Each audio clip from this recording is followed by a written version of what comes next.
ఇప్పుడు సుప్రీంకోర్టు హైడ్రా విషయంలో ఎక్కడ దేశం మొత్తంలో కూడా బుల్డోజర్లు ఆపేయాలని చెప్పింది. అంటే ఈ హైడ్రా విషయం అని కాదు, బుల్డోజర్లని ఆపేయండి అని చెప్పింది.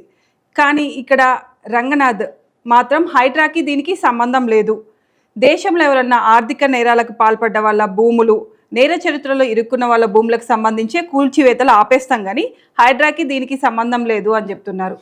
అంటే ఇది ఎంతవరకు అక్కడ సుప్రీంకోర్టు ఆదేశం ఇచ్చినా, ప్రధాన ధర్మాసనం ఆదేశం ఇచ్చినా వినట్లేరు. నిజంగానే వీళ్ళకి ఆదేశాలు ఇవ్వలేదా? సుప్రీం ధర్మాసనం ముందు ఏ పిటిషన్ వెళ్ళింది అనేది మనం ఆలోచించాలమ్మా. ఓకే, ఇప్పుడు వాళ్ళు ఒక పిటిషన్ మీద ఒక ఆదేశాలు ఇచ్చారు. అదేంటంటే నార్త్లో ఇప్పుడు నేరాలు చేసిన వాళ్ళకి, ఆర్థిక నేరాలు చేసిన వాళ్ళకి, సమాజంలో లేకపోతే మానభంగాలు ఇలాంటివి చేసినప్పుడు కూడా ఉత్తరప్రదేశ్లో బుల్డోజర్లు పంపి వాళ్ళ ఇళ్ళు వాటిని ధ్వంసం చేసిన పరిస్థితులు మనం అంటే దానికి నాకు అర్థం కాని విషయం ఏంటంటే, తప్పు ఇంట్లో ఒక్కడు చేసిండు, ఇంటిల్లిపాది పనిష్మెంట్ ఎందుకు తీసుకోవాలి? అదెక్కడనే అంటే మామూలు చిన్న చిన్న నేరాలకైతే వాళ్ళు చేయట్లేదమ్మా.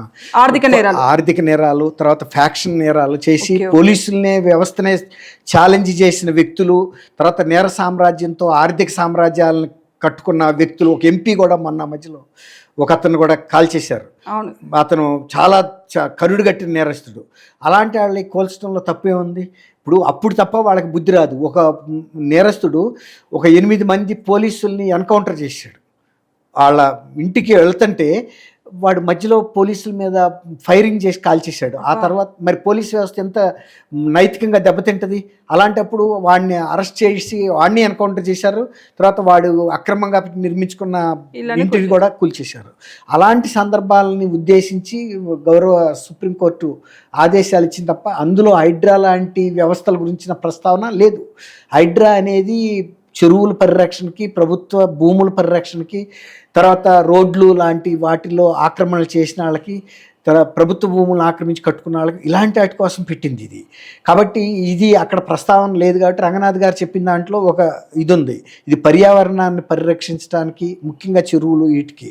కాబట్టి అక్కడ ఆ ఉద్దేశంతో చేయలేదు కాబట్టి మాకు ఇచ్చిన ఆదేశాలుగా మేము పరిగణించట్లేదు అని చెప్పాడు. అది కొంత వాస్తవం కూడా.